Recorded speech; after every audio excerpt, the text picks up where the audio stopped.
आप सभी का एक बार फिर स्वागत है SPN9 के इस खास कार्यक्रम में और मैं हूं आपके साथ फरहान।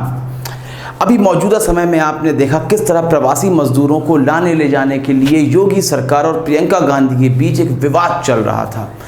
इस विवाद के चलते प्रियंका गांधी के द्वारा यानी कांग्रेस के द्वारा जो बसें भेजी गई थीं उन्हें बॉर्डर्स पर ही रोक दिया गया, जबकि उसमें प्रवासी मजदूर बैठे हुए थे, वह जा सकते थे लेकिन उनको जाने नहीं दिया गया। इससे पहले भी यदि आप बात करेंगे तो लगातार राज्य सरकारें कह रही थी, जहां भारतीय जनता पार्टी की सरकार है, कि हम अपनी जेब से पैसा देंगे अपने प्रवासी मजदूरों को बुलाने के लिए।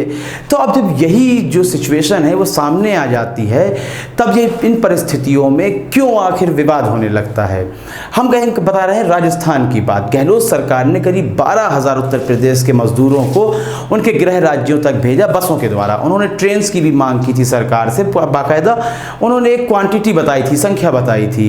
जब वह उसको यहाँ पर भेज देते हैं तो अब वह योगी सरकार के पास 36,36,000 के बिल भी भेजते हैं कि आपको इतने पैसे हमें देने हैं, क्योंकि केंद्र सरकार ने और राज्यों ने तो यही कहा था ना कि उन बसों का पैसा हम खुद देंगे।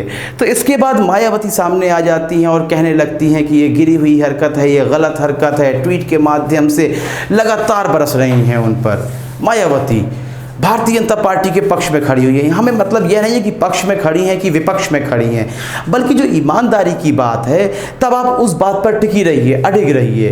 राज्यों को ही पैसा देना है। आप किसी स्टेट के भी मुख्यमंत्री नहीं हैं, आपको नहीं पता कि राज्यों के कांधों पर भार है कितना ज़्यादा। यदि उत्तर प्रदेश के कांधों में भार है तो राजस्थान के भी कांधों में भार है। कोई अपने फंड से सारा पैसा निकाल कर नहीं दे देगा कि अशोक गहलोत अपने अकाउंट खाली करेंगे। जो टैक्स का पैसा होता है, जो पैसा आ रहा है वही पैसा दिया जाएगा। और हर राज्य सरकार, जब राजस्थान कुछ मजदूर आएंगे तो अशोक गहलोत को पैसे देने होंगे।